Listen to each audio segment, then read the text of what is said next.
Ndabaramukije mu izina ry'umwami wacu Yesu Kristo. Igitondo cy'umugisha. Uyu munsi ni kuwa kane, itariki 16 z'ukwezi kwa mbere umwaka wa 2025. Ndashaka kuvugana nawe uyu munsi kuri uyu munsi wa 16 mu minsi 365 igize umwaka.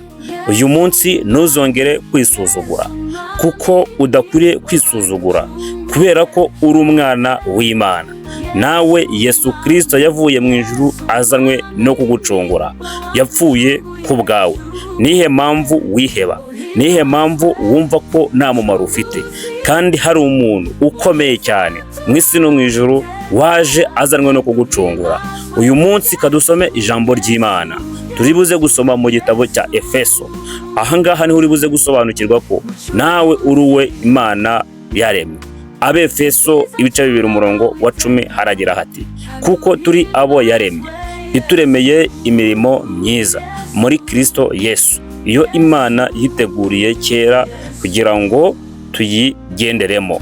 Nawe uruwo Imana yaremye. Ntago Bibiliya ivuze ngo umuntu umwe niwe yaremye. Nawe Imana yarakuremye, ndetse yabwiraga isi yose kuko twese turabo Imana yaremye, kandi ituremeye imirimo myiza muri Yesu Kristo kugira ngo tuyigenderemo.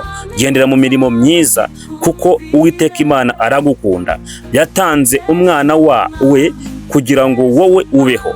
Yatanze amaraso yaramenetse ya Yesu Kristo kugira ngo wowe ubeho. Ndagushimiye mwami Yesu, ngushimiye yuko witanze ku bwacu, ukamena amaraso kubw'umuntu wari hano kuri iyi si. Warakoze kudupfira. Mu izina ry'umwami wacu Yesu Kristo, amen.